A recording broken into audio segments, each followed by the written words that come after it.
आपका next time news में। इस रिपोर्ट में हम बात कर रहे हैं खूबसूरत एक समय की ऐसी अदाकारा जो आज के समय भी कहीं ना कहीं सुर्खियों में बनी ही रहती है। जी हाँ, बात यहाँ हो रही है महेश भट्ट की बेटी पूजा भट्ट की। वैसे तो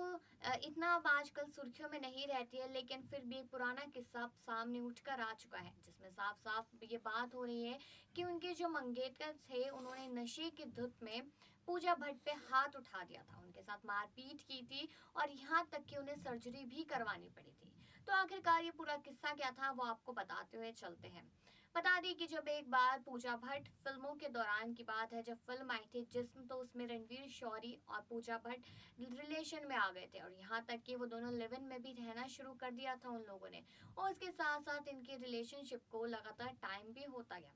लेकिन वहीं पर एक बार खबर सामने आई जो पूजा भट्ट ने बताई थी कि एक बार रणवीर शौरी दारू पीकर उनके घर आ गए थे और उसके बाद उनके साथ मारपीट तक करने लगे थे और मारपीट करते करते बात इतनी ज्यादा बढ़ गई थी कि उनके भाई भी उस बीच में आ गए और उनके भाई ने रणवीर शौरी पर हाथ उठा दिया और मारपीट बहुत ज्यादा बढ़ती चली गई। उसके बाद पुलिस केस भी हुआ, लेकिन यहाँ पर पूजा भट्ट ने ये बात बताई थी कि मेरी सर्जरी हुई थी और उन्होंने मेरे साथ इतनी बुरी तरह मारपीट की कि मेरी सर्जरी से भी खून निकलने लगा था, जिसके बाद मुझे दोबारा सर्जरी करानी पड़ी और उसके बाद उन्होंने मेरी इज्जत को भी बहुत उछाला और मेरे पिता महेश भट्ट भी उस समय पर कुछ नहीं कर पाए।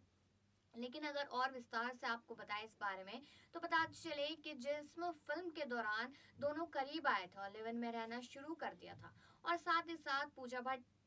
के जो अब एक्स हस्बैंड है जिनके साथ उनका डाइवोर्स हो चुका है, वो एक समय पर रणवीर शौरी के बेस्ट फ्रेंड हुआ करते थे। लेकिन जब ये मामला सामने आया तो उन्होंने दोस्ती तोड़ दी और पूजा भट्ट का साथ दिया। लेकिन अभी तक इस बात का क्लैरिटी नहीं हो पाई है कि आखिरकार ये मामला सच था या फिर झूठ, क्योंकि जहाँ एक तरफ पूजा भट्ट का कहना था कि रणवीर शौरी दारू पीकर आकर मेरे साथ मारपीट कर रहे थे, फिर रणवीर शौरी का कहना था कि रोज पूजा भट्ट दारू पीकर बहुत ज्यादा हंगामा करती थी, ये पूरी तरीके से शराबी बन चुकी थी। तो इस बात की पूरी तरीके से पुष्टि तो नहीं हो पाई है, लेकिन आपके क्या व्यूज है इस चीज को लेकर ये कमेंट सेक्शन में जरूर बताएं और बाकी खबरों के लिए देखते रहिए नेक्स्ट टाइम न्यूज।